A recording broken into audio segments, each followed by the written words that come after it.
শুভ সন্ধ্যা সুপ্রিয় শ্রোতা, আপনাদের স্বাগত জানাচ্ছি 103.1 FM রেডিও বাংলা অ্যাডিলেইডের আজকের সান্ধ্য আয়োজনে। আপনারা জানেন, গত 13ই নভেম্বর ছিল বাংলা সাহিত্যের নন্দিত কথাসাহিত্যিক, নাট্যকার ও পরিচালক প্রয়াত হুমায়ুন আহমেদের ৬৬তম জন্মদিন। তিনি ছিলেন নিপুণ শব্দে মধ্যবিত্ত জীবনের গল্প বুননের এক অসাধারণ কারিগর। বুকের ভেতর জমে থাকা কান্না এ যে তুলোর মতো মেঘ করে আকাশে ওড়াতেন তিনি। বাংলা সাহিত্যের এই উজ্জ্বল নক্ষত্রের প্রতি শ্রদ্ধা জানিয়ে আমাদের আজকের আয়োজন হুমায়ুন আহমেদের উপন্যাস অবলম্বনে সাগরিকা নাসরিনের নাট্যরূপে শ্রুতিনাট্য সাজঘর।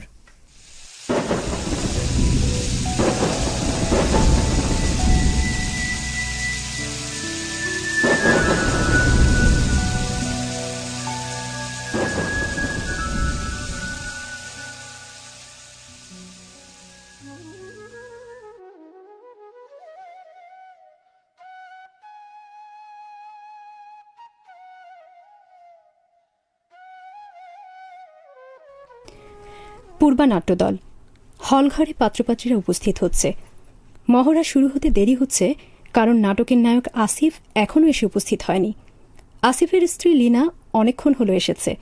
তাকে দেখে মিজান জিজ্ঞেস করল, লীনা ভাবি, শরীরটা কি খারাপ?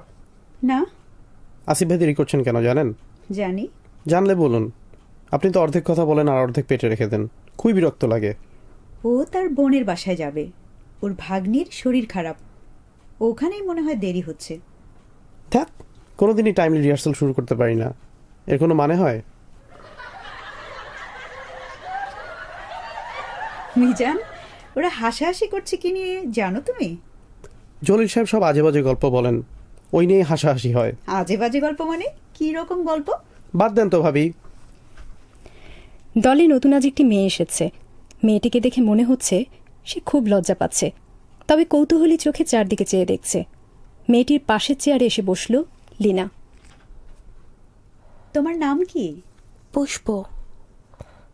বাহ, খুব ভালো নাম। তুমি কি আগে কখনো অভিনয় করেছো?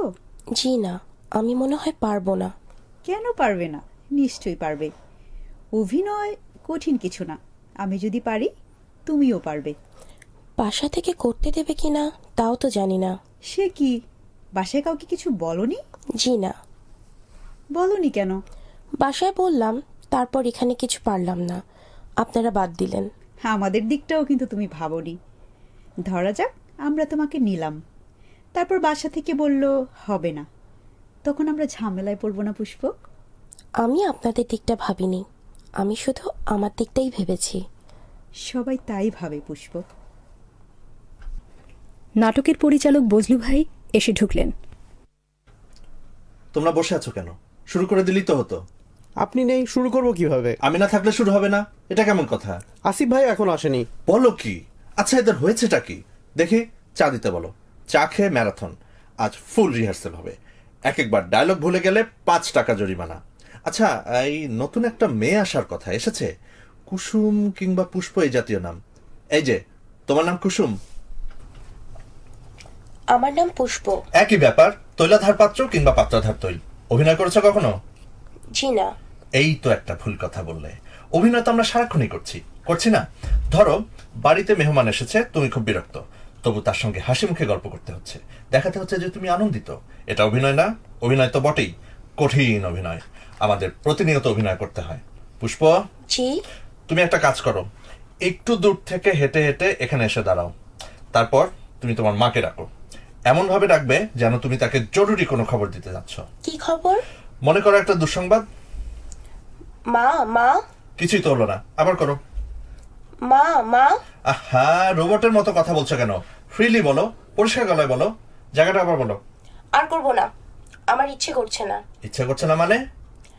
আমি অভিনয় করব না। আসিফ এসে ঢুকলো ঠিক 8:30টায়। আসিফকে ঢুকতে দেখেই বজলু সাহেব চায়ের কাপ নামিয়ে হুঙ্কার দিলেন, স্টার্ট করো।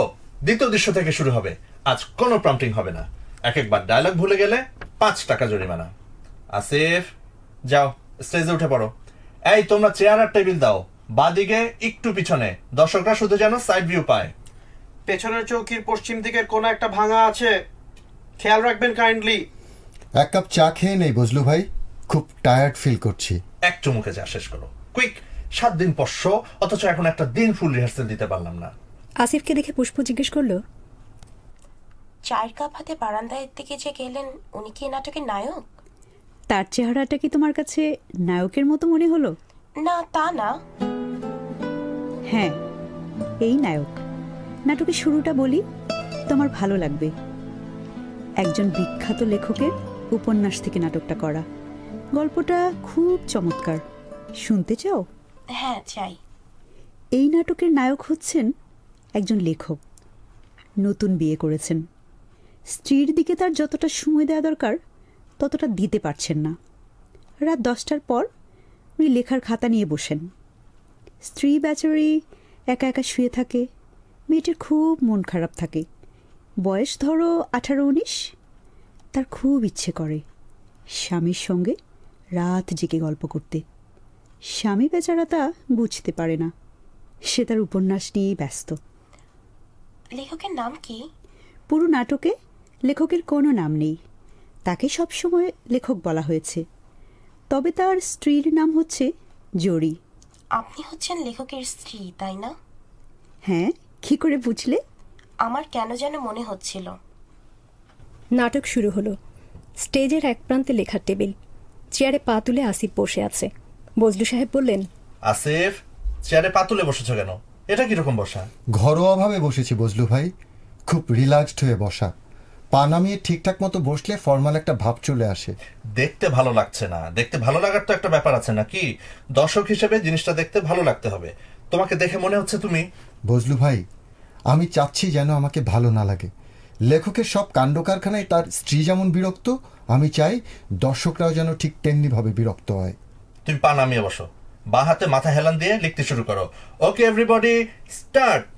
পুষ্প মুগ্ধ হয়ে দেখছে। লেখক গভীর আগ্রহ নিয়ে লিখছেন। হঠাৎ বাতি নিভে গেল। জরি বাতাসের ছাপটা থেকে আড়াল করে মোমবাতি নিয়ে আসছে। তার মুখে কেমন যেন দুষ্টু দুষ্টু হাসি। লেখক বললেন, জরি, তুমি এখনো জেগে আছো? ঘুমিয়ে পড়েছিলাম, হঠাৎ শুনি খাটের নিচে খুটখুট শব্দ হচ্ছে। কে যেন আবার খুব খুব করে কাশলো। পুরুষ মানুষের কাশি। ভয়ে আমি অস্থির। খাটের নিচে কে যেন বসে আছে। আবার আজে বাজে কথা শুরু করেছো? মোটে বাজে বাজে কথা না। আমার মনে হচ্ছে খাটের নিচে একটা ভূত থাকে, পুরুষ ভূত। ভূতটার গায়ে তামাকের গন্ধ। জরি, দয়া করে মোমবাতিটা এখানে রেখে ঘুমিয়ে পড়ো প্লিজ। জরি প্লিজ, এই দেখো হাত জোর করছি। ঝড় বৃষ্টির রাতে আমি একা একা ঘুমোবো? ভূতটা যদি আমার কিছু করে? ওর মতলবটা আমার কাছে ভালো মনে হচ্ছে না। তোমার সঙ্গে ঘুমোতে পারলে আমি খুব খুশি হতাম, কিন্তু তুমি তো একটা জিনিস বুঝতে পারছো না, লেখালেখিটা একটা মুডের ব্যাপার। আমার মুড সবসময় আসে না। এখন এসেছে? হ্যাঁ, এসেছে। সারা রাত আমি লিখবো। আর আমি সারা রাত ওই ভূতটার সাথে ঘুমোবো। আমি একটা ক্লাইম্যাক্সে এসে থেমে আছি। আমার নায়ক অভাব অনটনে পর্যুদস্তু, বেকার, হাতে একটা পয়সা নেই। সকালবেলা খবর পেয়েছে তার প্রেমিকার বিয়ে হয়ে যাচ্ছে। সে ঠিক করেছে আত্মহত্যা করবে। এখনো করেনি? না, করেনি, তবে স্থির সিদ্ধান্ত নিয়েছে। এখন পথে পথে ঘুরছে। সিদ্ধান্ত যখন নিয়েই ফেলেছে তাহলে দেরি করছে কেন? কোনো একটা ট্রাকের নিচে ঝাঁপিয়ে পড়ুক, ঝামেলা চুকে যাক, আমরা আরাম করে ঘুমোতে যাই। উফ, বড্ড যন্ত্রণা করছো জরি। আমি আর কত যন্ত্রণা করছি? তোমার নায়ক অনেক বেশি যন্ত্রণা করছে। স্থির সিদ্ধান্ত নিয়েও পথে পথে ঘুরছে। এত ঘোরার দরকার কি রে বেটা? লাভ দিয়ে কোনো একটা ট্রাকের নিচে পড়ে যা। ঢাকা শহরে কি ট্রাকের অভাব? জরি, আচ্ছা ঠিক আছে, আমি যাচ্ছি। যদি চাও তো এক কাপ চা দিয়ে যেতে পারি। এই মুহূর্তে আমার একটা জিনিসই চাই, তা হচ্ছে নীরবে কাজ করার স্বাধীনতা। বেশ, স্বাধীনতা দিচ্ছি। স্বাধীনতার সঙ্গে এক কাপ চাও দিয়ে যাচ্ছি। স্টপ। পুরো ব্যাপারটা স্লো হয়ে যাচ্ছে। এমনিতেই নাটক স্লো, এরকম একটা স্লো নাটকে তার চেয়েও স্লো অ্যাকশন পাবলিক মোটেও অ্যাকসেপ্ট করবে না। চা বানানোর জন্য পাশের ঘরে যাওয়া মানেই নাটক স্লো করে দেয়া। জরি, তোমাকে লেখকের পাশেই থাকতে হবে। ওই ঘরেই ফ্লাক্সে চা বানানো থাকবে, তুমি শুধু ফ্লাক্স থেকে চা ঢেলে দেবে।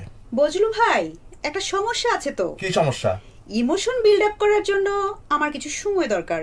এই সময় তো আমি পাচ্ছি না। যা করার এর মধ্যেই করতে হবে। এত অল্প সময়ে চোখে পানি আনতে পারবো বলে তো মনে হচ্ছে না। পারবে, অবশ্যই পারবে। না পারলেও ক্ষতি নেই, সাজেশনের উপর দিয়ে কেটে বের হয়ে যাবে। নাও শুরু করো। স্টার্ট।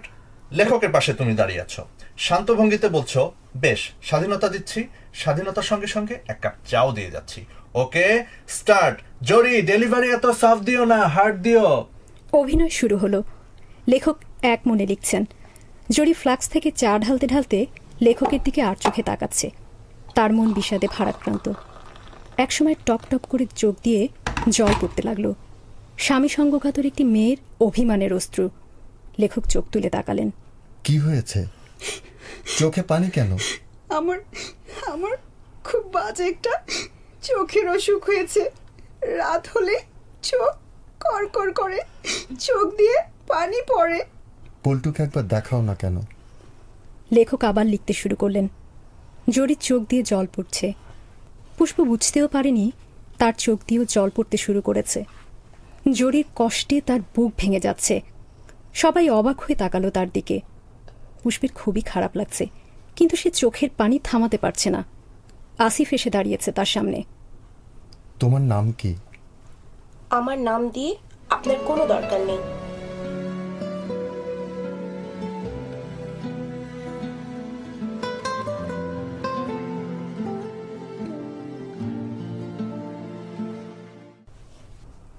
আজ রিহার্সালে নতুন মেয়েটাকে দেখেছো? পুষ্প নাম। হ্যাঁ, দেখলাম। কথাও তো বললাম। বজলু ভাই বলছিলেন অভিনয় নাকি পারে না। মেয়েটা অভিনয় দেখে ফুপিয়ে ফুপিয়ে কাঁদছিল। এই দেখে তোমার কোনো স্মৃতি মনে পড়েনি আসিফ? কোন স্মৃতি? একটু মনে করে দেখো। তোমার সাথে ঠিক একইভাবে আমার পরিচয় হয়েছিল। ময়মনসিংহ টাউন ক্লাবে নাটক করছিলে। তুমি হচ্ছে মধু পাগলা, মনে আছে? আছে। তোমার ছেলে মরে গেছে, তার ডেড বডি নিয়ে তুমি যাচ্ছ, আপন মনে কথা বলছো। অভিনয় যে এত সুন্দর হতে পারে সেই প্রথম বুঝলাম। খেতে কেটে একটা কাণ্ড করেছি। বাবা মাকে হলের বাইরে নিয়ে আসেন, তখনও আমি ফোপাচ্ছিলাম। তোমার কিছু মনে নেই আসিফ, তাই না? মনে থাকবে না কেন? মনে আছে। নাটকটা সুবিধা ছিল না, মেলোড্রামা, খুবই দুর্বল সংলাপ। আর হাঁটতে পারছি না লিনা, চলো রিকশায় উঠি।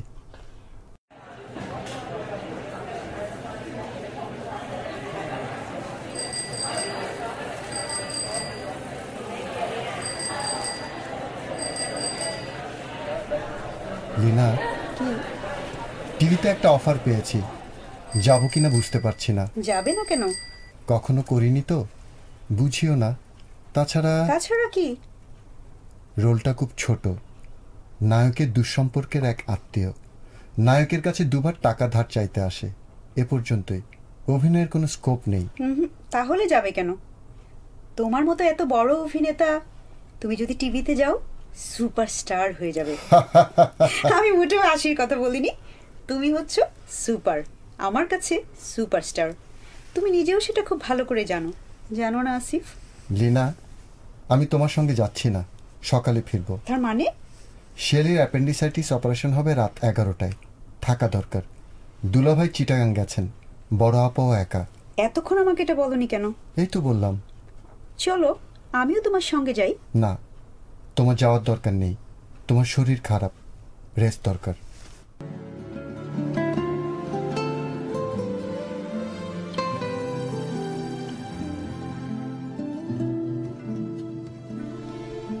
ঘুমোচ্ছিস নাকি রে আসিফ? না। শেলির অপারেশন হয়ে গেছে, শেলি ভালো আছে, জ্ঞান ফিরেছে, কথাটা তো বললো। বাহ, চমৎকার তো।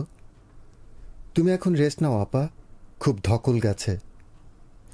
তুই কি করবি? থাকবি নাকি চলে যাবি? আমার কোনো অসুবিধা নেই, থাকতে পারি। তোর খিদে লেগেছে বোধহয়, রাতে তো খাসনি। না, খিদে লাগেনি। তোর বউ কেমন আছে? ভালোই। অনেক দিন দেখি না, তোরা আসিস না কেন? ব্যস্ত থাকি। নাটক নিয়ে ব্যস্ত?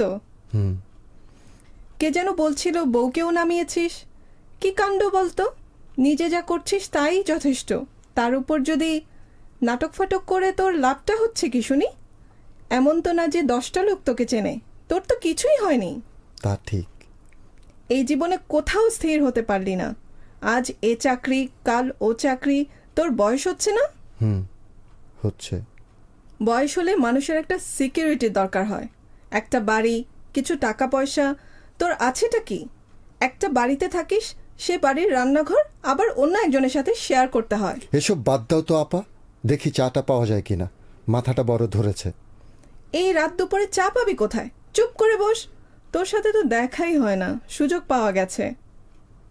আসিফ, বলো আপা। তুই আমাকে একটা সত্যি কথা বলতো। বেশিরভাগ সময় আমি সত্যি কথাই বলি। তোর কি এখন চাকরি নেই? না, নেই। কদিন ধরে নেই? এই মাস দুয়েক। তোর বউ জানে? জানবে না কেন, জানে।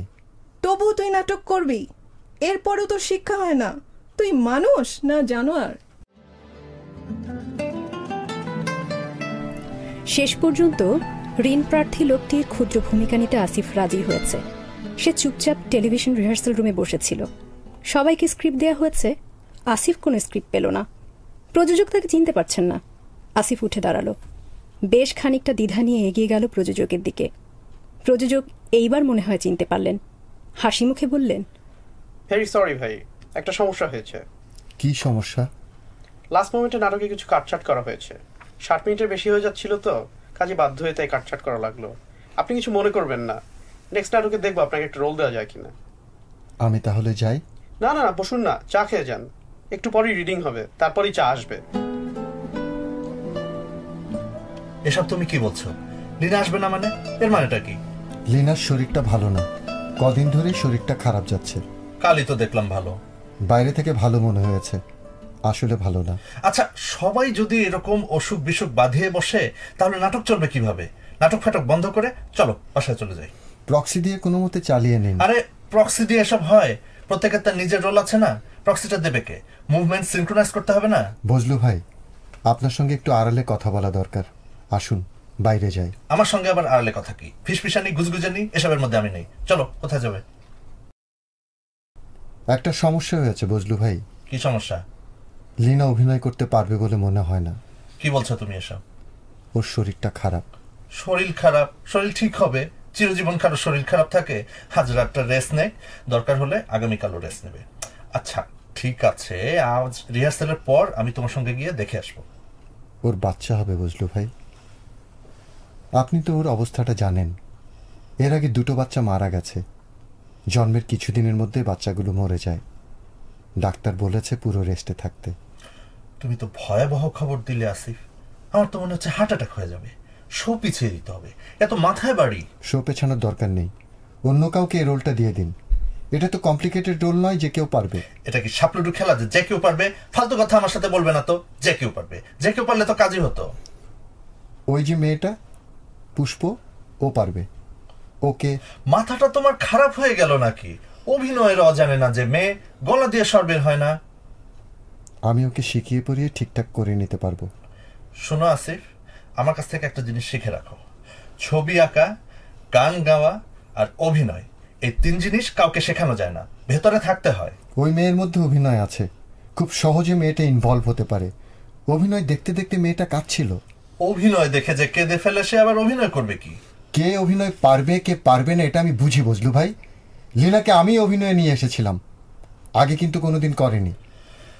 মেয়েটা রাজি হবে কিনা কে জানে। যেতে বলছো? হ্যাঁ বলছি। এই এখনই চলে যাই। তুমি বরং থার্ড সিন থেকে শুরু করে দাও।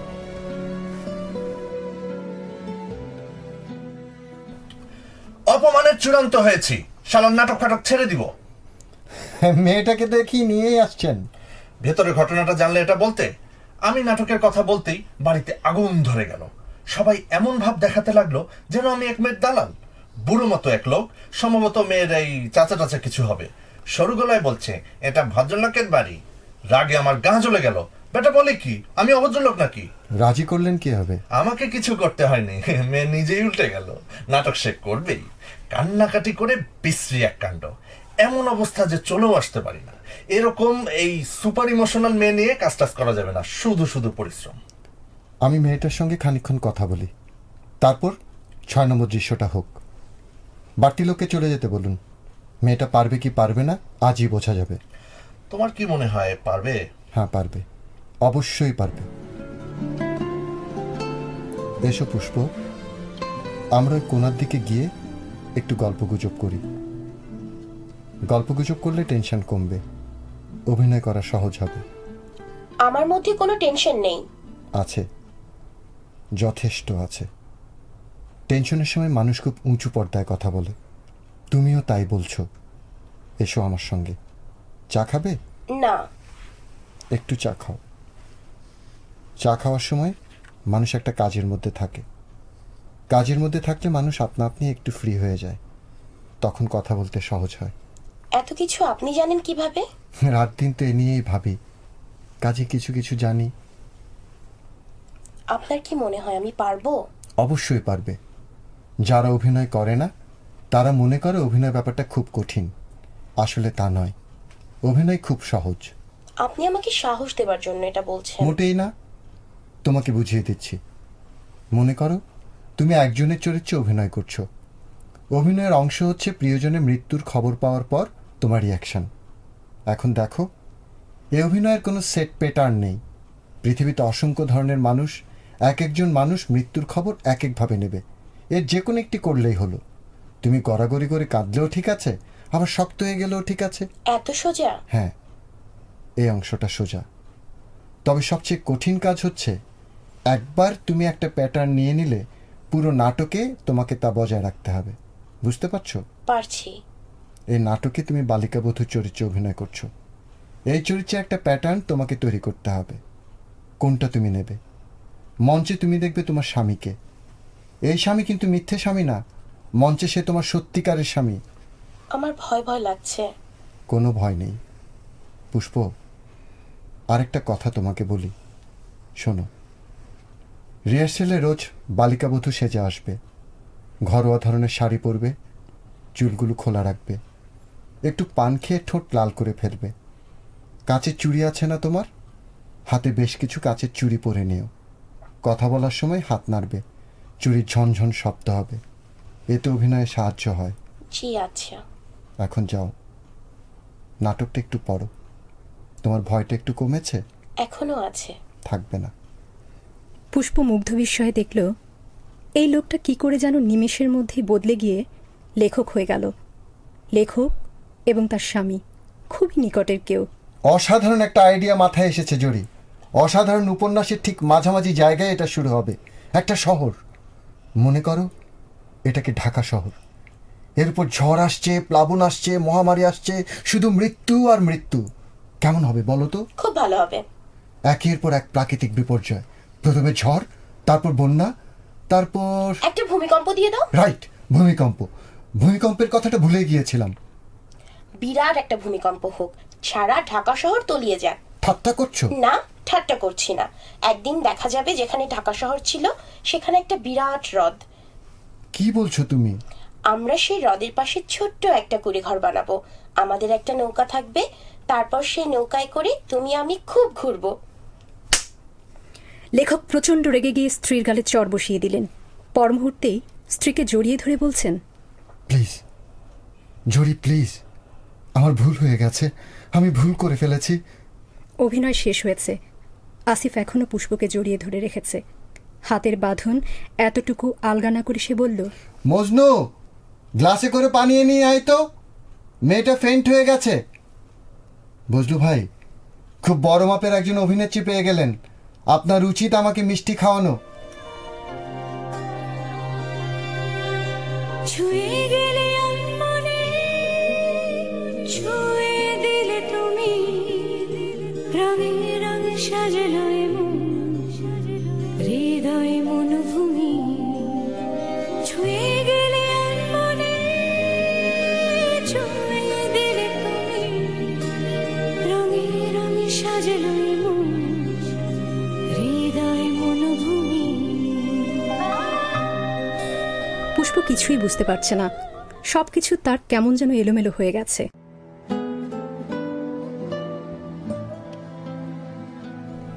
অনেক রাতে আসিফের ঘুম ভেঙে গেল। অন্ধকার ঘর, বাইরে ঝুপঝুপ করে বৃষ্টি পড়ছে। খোলা জানালায় বৃষ্টির ছাট আসছে। লীনা পাশে নেই। আসিফ বাতি জ্বালালো না, নিঃশব্দে বারান্দায় এসে দাঁড়ালো। কি করছো লীনা? কিছু না, বৃষ্টি দেখছি। ঘুম আসছে না? আসিফ, তুমি আমার পাশে একটু বসো না, বৃষ্টি দেখতে দেখতে খানিকটা গল্প করি। একা একা বসে বসে তুমি কি ভাবো বলো তো? ভাবছিলাম কাশ্মীর জায়গাটা দেখতে কেমন হবে। নিশ্চয়ই খুব সুন্দর, তাই না? সুন্দর তো বটেই। আচ্ছা, সব সুন্দর সুন্দর জায়গাগুলো ইন্ডিয়ায় পড়ে গেল কেন?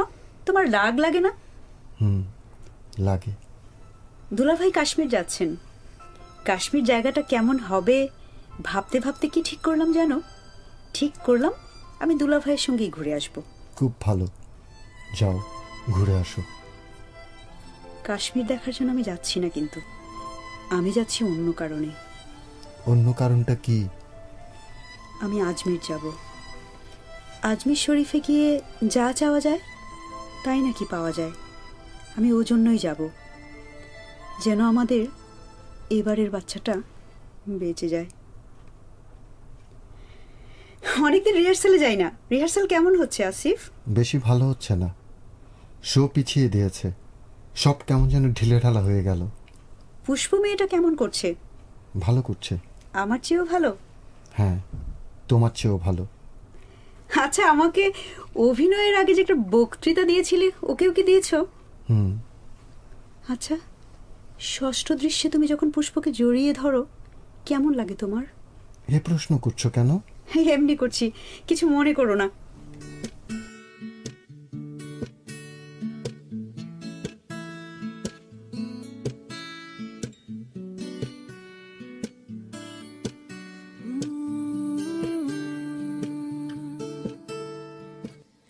ভালোবাসা আকাশ এখানে অসীম ডানা মেলে উড়ে যায় স্বপ্নের গাংচে স্নিগ্ধ সকাল কার প্রতীক্ষায় ক্লান্ত দুপুর। অনেকদিন পর লীনা এসেছে রিহার্সাল দেখতে। একদম কোণার দিকের একটা চেয়ারে একা একা বসে আছে। স্টেজের উপরে আসিফ এবং পুষ্প। আসিফ নিচু গলায় পুষ্পকে কি যেন বলছে। পুষ্প মন দিয়ে শুনছে। লীনা একদৃষ্টিতে ওইদিকে তাকিয়ে আছে। রিহার্সাল পুরোপুরি শেষ হবার পর সবাই যখন চা খাচ্ছে তখন পুষ্পের সাথে কথা হলো লীনার। পুষ্প, আমি ইন্ডিয়া যাচ্ছি, তোমার জন্য যদি কিছু আনতে হয় বলো। আমার জন্য চন্দন কাঠের একটি পুতুল আনবেন। অবশ্যই আনবো। আপনি কতদিন থাকবেন? শুরুতে কথা হয়েছিল 10 দিনের, এখন 1 মাসের প্রোগ্রাম হচ্ছে। তবে আমি অতদিন থাকবো না, তোমাদের নাটকের শো এর আগেই চলে আসব। নাটক আপনাদের খুব প্রিয় তাই না? হ্যাঁ, খুবই প্রিয়। নাটকের একটা দল মানে পরিবারের বাইরে আরেকটা পরিবার। কিছুদিন যাক, তখন তুমিও এটা বুঝবে। সবাই কিছুদিন পরপর একসঙ্গে হতে না পারলে দেখবে কিছুই ভালো লাগছে না, অস্থির অস্থির লাগছে। গ্রুপ নাটকের কত সমস্যা, তারপরও যে গ্রুপ নাটক টিকে আছে, কেন আছে জানে পুষ্প? এই কারণেই আছে। বিদায় নেবার সময় লীনা পুষ্পের দিকে তাকিয়ে মিষ্টি করে হাসল। তবুও তার মন খারাপ হলো। কারণটা খুব অদ্ভুত। বাইরে বৃষ্টি পড়ছিল। লীনা আসিফ রাস্তায় নেমে পড়ল। আসিফ লীনার হাত ধরে হাঁটছে, গা ঘেঁষাঘেঁষি করে হাঁটছে। কি অপূর্ব দৃশ্য! প্রথম কয়েক মুহূর্ত পুষ্পের মন আনন্দে পূর্ণ হয়ে গেল। তার পরপরই চোখে পানি এসে পড়ায় তার কষ্ট হতে লাগলো।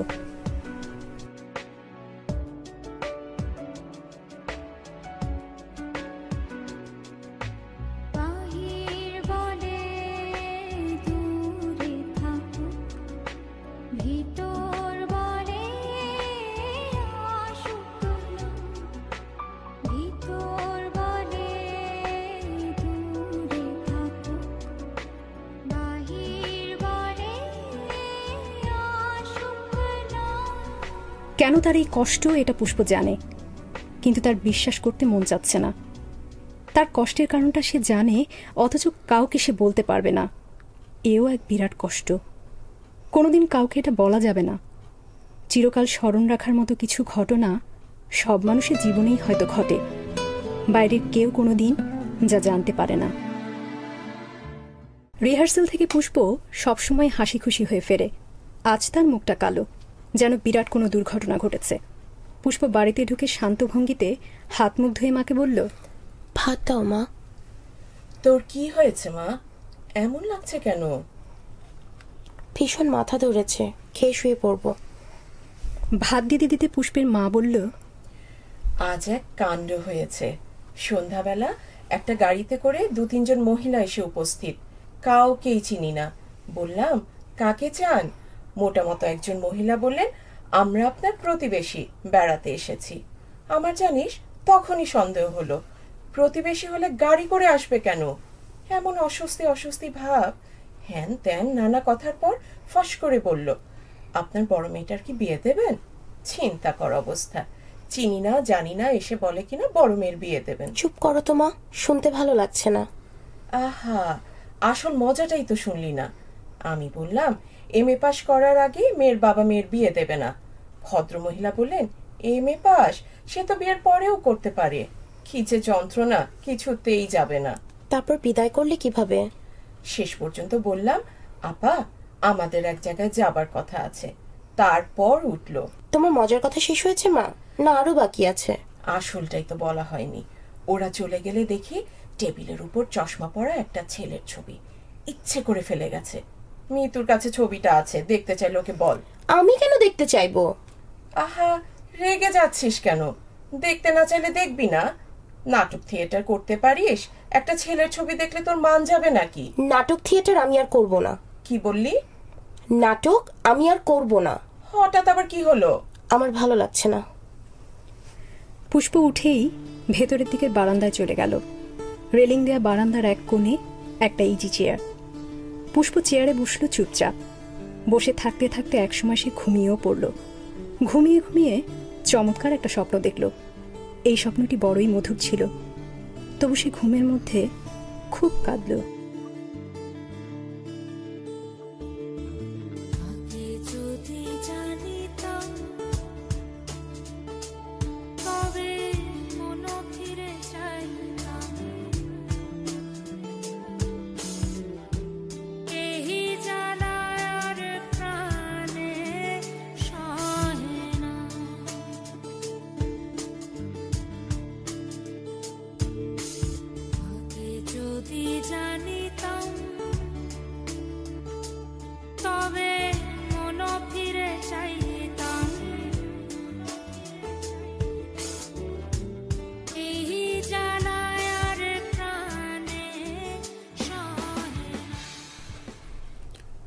শীত লাগছে লিনা?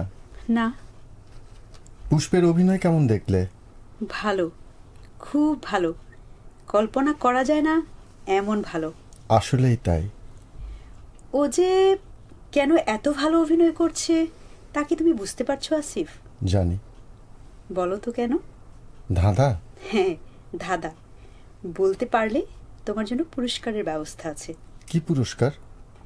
ঝড় বৃষ্টির রাতে যে ধরনের পুরস্কারে পুরুষরা সবচেয়ে বেশি আনন্দিত হয় সেরকম পুরস্কার।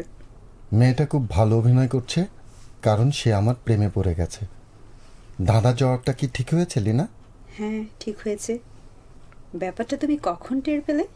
প্রথম দিনই টের পেলাম। অভিনয়ের এক পর্যায়ে তার হাত ধরতে হয়। হাত ধরেছি, হঠাৎ দেখি থরথর করে তার আঙুলগুলো কাঁপছে। ভয় থেকেও কাঁপতে পারে, নার্ভাসনেস থেকেও হতে পারে। তা পারে। তবে এতদিন হয়ে গেল অভিনয় করছে, এখনো তার হাত ধরলে এরকম হয়। একই ব্যাপার কিন্তু তোমার বেলায়ও ঘটে। হাত ধরলে তুমিও কেঁপে ওঠো। তুমি নিজেও বোধ হয় তা জানো না, নাকি জানো? জানি। লিনা, পুষ্পের ব্যাপারে কি তোমার... আজিমপুরে কি সত্যি সত্যি শিয়াল ডাকে নাকি? একদিন শিয়ালের ডাক শোনার জন্যই যেতে হয়। আসিফ বা হাতে লিনার হাত মুঠো করে ধরল। লিনার আঙুলগুলোকে দেখল। আসিফ লিনার দিকে না তাকিয়ে তরল গলায় হাসল।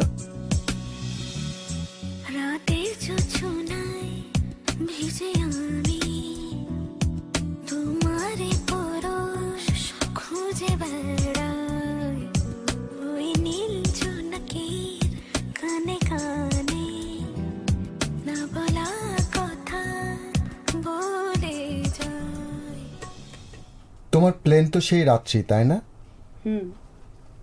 তুমি আবার এয়ারপোর্টে বসে থেকো না। কেন? তুমি একা থাকবে, আমি চলে যাব, ভাবতেই খারাপ লাগছে। শেষে কেঁদে কেটে ফেলবো, দুলাভাই এটা নিয়ে সারা জীবন ঠাট্টা করবে। কেউ তোমাকে নিয়ে ঠাট্টা করলে আমার ভালো লাগে না। তোমার সাথে টাকা পয়সা বিশেষ কিছু দিতে পারলাম না, কিছু মনে করো না লীনা। তোমার যা দরকার লাগে দুলাভাইয়ের কাছ থেকে নিয়ে নিও, আমি পরে ব্যবস্থা করব। সঙ্গে যা আছে যথেষ্ট আছে, ওই নিয়ে তোমাকে ভাবতে হবে না। তোমার জন্য কি আনবো বলো তো? একটা কাজ করা পাঞ্জাবি আর জয়পুরি স্যান্ডেল। আর কিছু না, আর কিছু না। নাটকের উপর বইপত্র যদি কিছু পাই আনবো না? অবশ্যই আনবে। তোমার শরীর ঠিক আছে তো লীনা? শরীর ঠিক আছে। তুমি কেন যেন আজ অতিরিক্ত রকমের গম্ভীর হয়ে আছো, কি ব্যাপার লীনা? একটু অপেক্ষা করো, ব্যাগটা গুছিয়ে নিই, তারপর হাসি মুখে তোমার সাথে গল্প করব। তুমি চাইলে জানালা বন্ধ করে দরজার পর্দা ফেলে একটু আঁধার করে নিব। তারপর দুজনে মুখোমুখি, গভীর দুঃখে দুঃখী, আধারে ঢাকিয়া গেছে আর সব।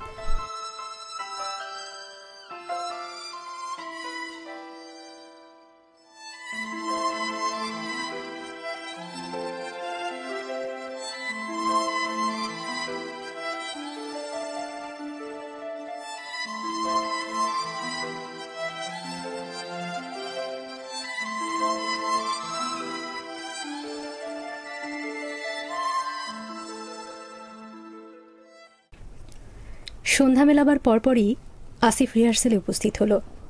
আজ একটি ফুল রিহার্সাল হবার কথা। আসিফ দেখল সবাই এসে গেছে, সবার মুখই বেশ গম্ভীর। বজলু ভাই বললেন, বিরাট প্রবলেম হয়েছে আসিফ। কি প্রবলেম? মেয়েটা জানিয়েছে আজ অভিনয় করবে না। সে কি? এসব চেংড়ি ফেংড়ি নিয়ে তো দেখছি গভীর সমুদ্রে পড়লাম। কি করা যায় বলো তো? অভিনয় করবে না কেন? তাও তো জানি না। নিজেই গেলাম, কিছুই বলে না, মাথাটা বাঁকা করে দাঁড়িয়ে আছে। কিছু বললেই বলে না। আমার ইচ্ছা করছিল একটা চট দিয়ে বাদের নাকরামি গুছিয়ে দিই। তুমি একটু আমার সাথে আসো তো বারান্দায়, মানে আড়ালে তোমার সঙ্গে দু একটা কথা বলবো।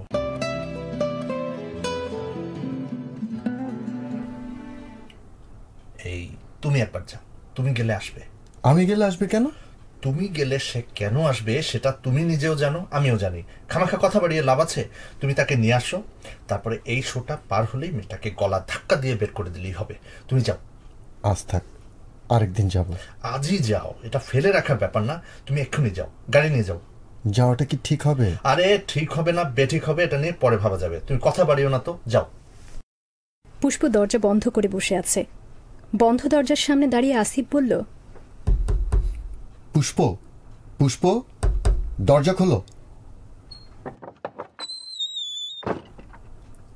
আপনি এসেছেন? আপনি নিজে এসেছেন? কি আশ্চর্য, আমাকে তো কেউ বলেনি আপনি এসেছেন। তুমি অভিনয় করবে না পুষ্প? আপনি আমাকে চা করতে বলবেন, আমি তাই করব। তাহলে মুখটা ধুয়ে নাও, চলো আমার সঙ্গে। গাড়িতে পুষ্প সারাক্ষণই কাঁদল। একবার শুধু ক্ষীণ স্বরে বলল, আমি কি আপনার হাতটা একটু ধরবো? অবশ্যই, কেন ধরবে না?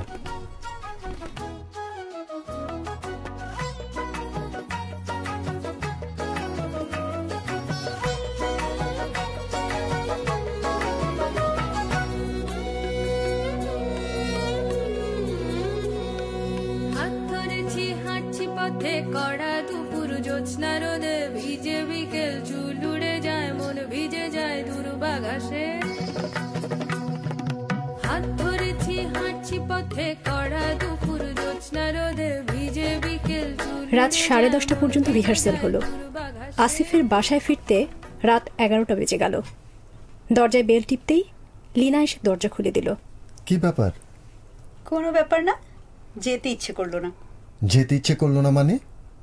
ওরা চলে গেছেন? হ্যাঁ, মা দুলাভাই খুব রাগারাগি করছিল। যাওনি কেন? ঘরে আসো, তারপর বলি। আমাকে দেখে খুশি হয়েছ তো? তুমি যাওনি কেন সেটা আগে শুনি। এয়ারপোর্টে গিয়ে হঠাৎ মনটা খুব খারাপ হয়ে গেল। তুমি একা একা বাসায় ফিরবে, একা একা শুয়ে থাকবে, মনে হতে চোখে পানি এসে গেল। তারপর চলে এলাম। এসব কি পাগলামি লীনা? তুমি আমাকে দেখে খুশি হওনি আসিফ? হয়েছি। কতটুকু খুশি হয়েছো? অনেকখানি। তাহলে তুমি আমাকে এখনো জড়িয়ে ধরছো না কেন? আজ সারাদিন আমার কি মনে হচ্ছিল জানো? মনে হচ্ছিল তুমি আমাকে ভালোবাসো না। তোমার ভালোবাসার মধ্যে অনেকখানি অভিনয় আছে। এখনো কি সেরকম মনে হচ্ছে? না।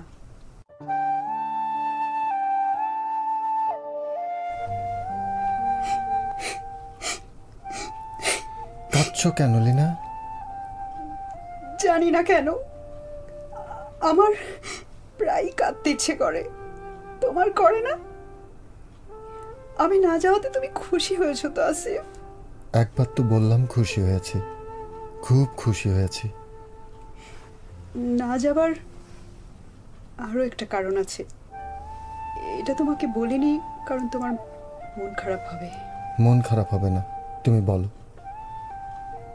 এ মাসের 17 তারিখে আমাদের বড় মেয়ের মৃত্যুদিন। এই দিনে আমরা দুজন দু জায়গায় থাকবো, তা কি করে হয়? ওই দিন আমরা হাত ধরাধরি করে সারাক্ষণ পাশাপাশি বসবো। আমার মাঝে মাঝে কি মনে হয় জানো, আমরা যদি আমাদের জীবনের সবচেয়ে প্রিয় জিনিস ছেড়ে দিই, তাহলে হয়তো আমাদের এবারের বাচ্চাটা বেঁচে যাবে। রিয়েল কোনো স্যাক্রিফাইস। আসিফ, তুমি আমার এই কথায় কিছু মনে করলে না তো? না, কিছু মনে করিনি। বড় তৃষ্ণা পেয়েছে, এক গ্লাস পানি খাওয়াবে? নাও, পানি নাও। আমি আর অভিনয় করব না লিনা, তোমাকে কথা দিচ্ছি। বাতিটা নিভিয়ে দাও, চোখে আলো লাগছে।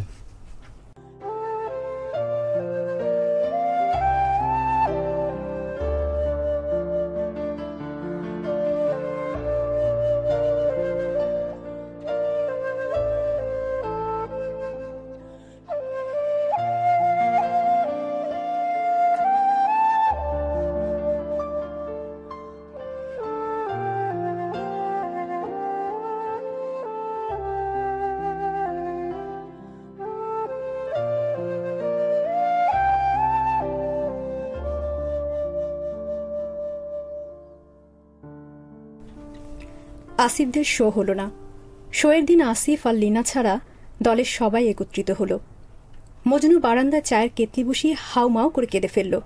বজলু সাহেব তিক্ত গলায় বললেন, কেউ গিয়ে চট দিয়ে গাথাটাকে থামাও তো, অসহ্য। বলতে বলতে তিনি নিজেও কেঁদে ফেললেন এবং কাঁদলেন শিশুদের মতো শব্দ করে। তাকে ঘিরে মূর্তির মতো বসে রইল সবাই। কেউ একটি শব্দও করল না। শুধু পুষ্পকে দেখে মনে হলো যে কোনো মুহূর্তে মেয়েটি ভেঙে পড়বে। তবে ভেঙে পড়ল না। সাজঘরের এক কোণায় চুপচাপ বসে রইল। তার চোখ দিয়ে টপ টপ করে জল পড়তে লাগলো। কেন প্রীতি বারাইলা রে বন্ধু, ছেড়ে যাইবা যদি?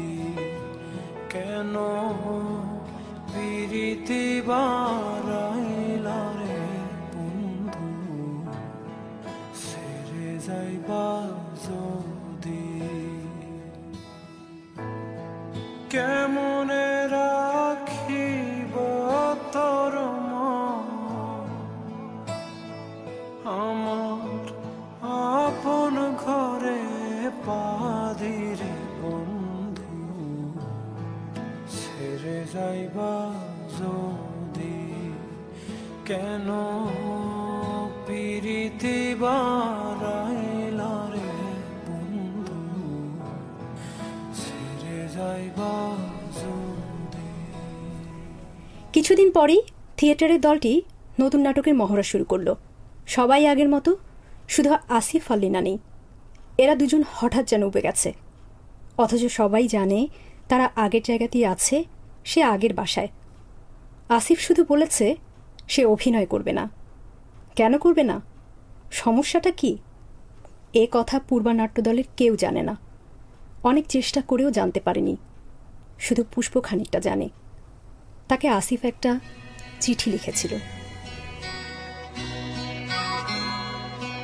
আমি আগে ঠিকানায় আছি,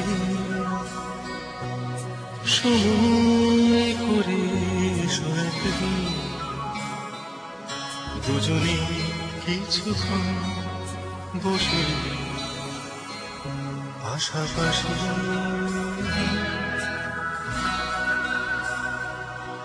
আমি আগে ঠিকানায় আছি, সময় করে একদিন দুজনে কিছুক্ষণ বসে পাশাপাশি।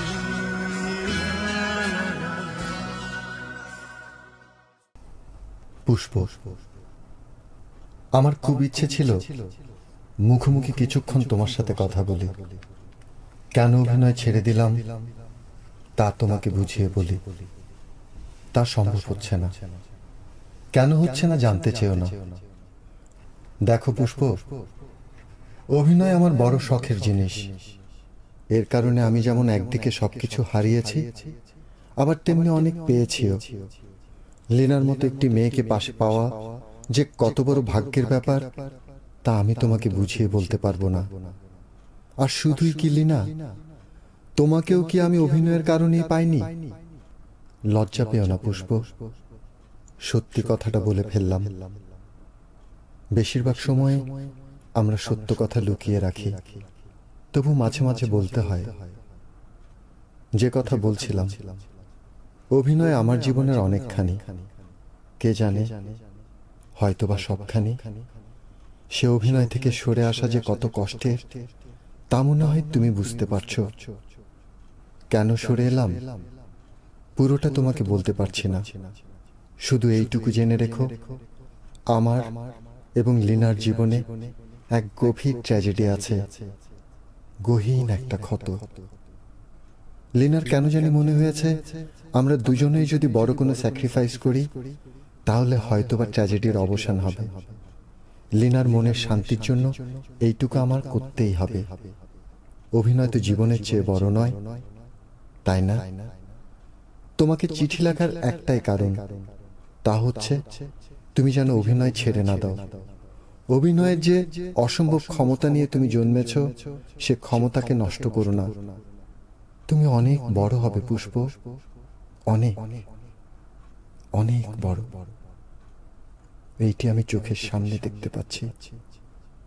সত্যি সত্যি যদি তাই হয়, সেদিন আমার চেয়ে সুখী কেউ হবে না। এই কথাটি তোমাকে জানানোর জন্যই আমার দীর্ঘ চিঠি। ভালো থেকো, সুখে থেকো। 15 বছর পরের কথা। আসিফ তার স্ত্রী এবং মেয়েকে নিয়ে ঢাকা থেকে ট্রেনে করে ময়মনসিংহে আসছেন। মেয়েটির নাম চন্দ্রশীলা।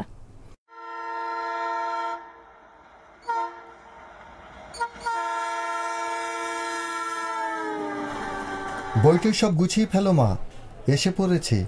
এত তাড়াতাড়ি এসে পড়লাম কেন বাবা? আমার নামতে ইচ্ছে করছে না। কি করতে ইচ্ছে করছে মামুনি? ট্রেনেই থাকতে ইচ্ছে করছে। আচ্ছা বাবা, সারা জীবন যদি আমরা ট্রেনে থাকতাম তাহলে ভালো হতো না বাবা? হ্যাঁ, ভালোই হতো। স্টেশনে অসম্ভব ভিড়। আসিফ সাহেব অনেক কষ্টে স্ত্রী এবং মেয়েকে নিয়ে ট্রেন থেকে নামলেন। লীনা বিরক্ত হয়ে বললেন, কি ব্যাপার বলো তো? মনে হয় বিখ্যাত কেউ ট্রেন থেকে নেমেছে। লোকজনের হাতে অনেক মালা টালা দেখা যাচ্ছে। বাবা দেখো দেখো, ট্রেন থেকে কে নামছে দেখো। পুষ্প, পুষ্প বাবা। বাবা উনি পুষ্প না? কি আশ্চর্য, আমরা একই ট্রেনে এসেছি।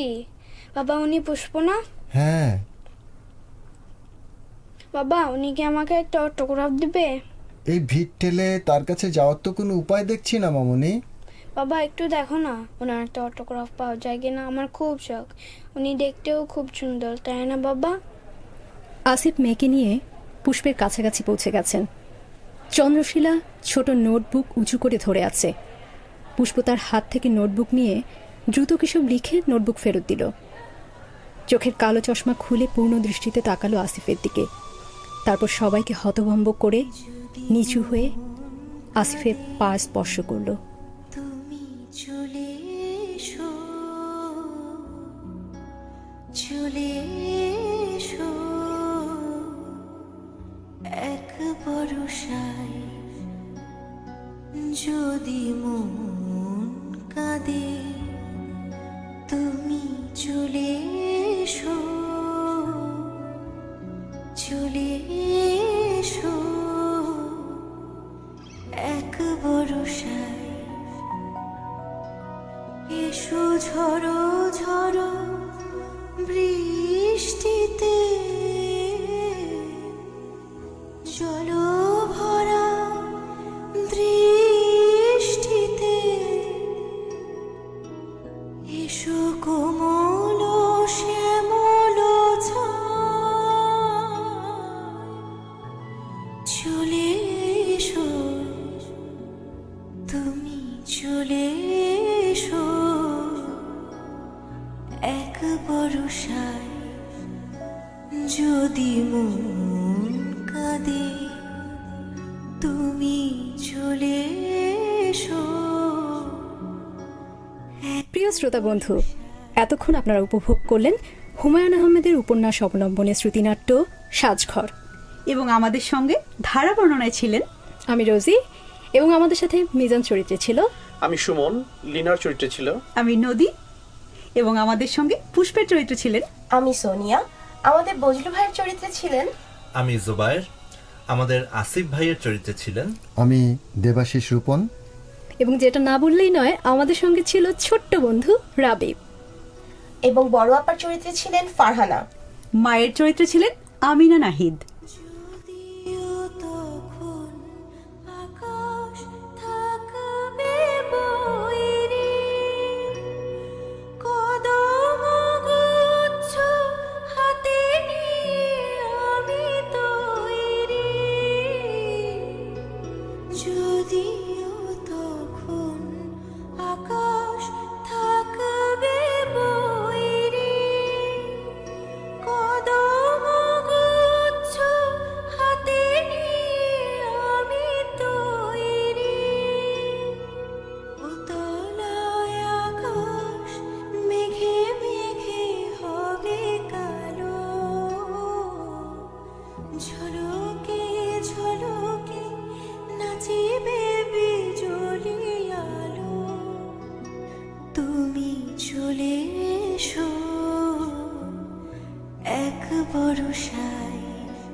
যদি মন কাঁদে তুমি চলে এসো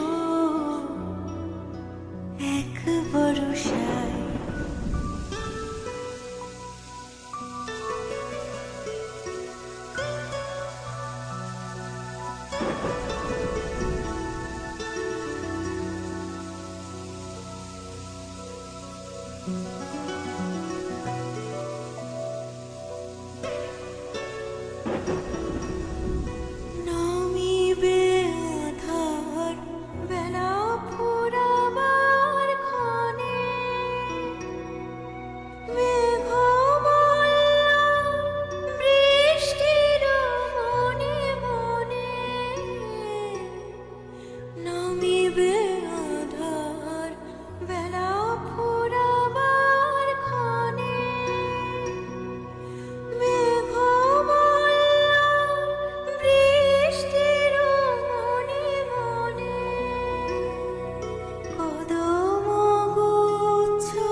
চলে এসো,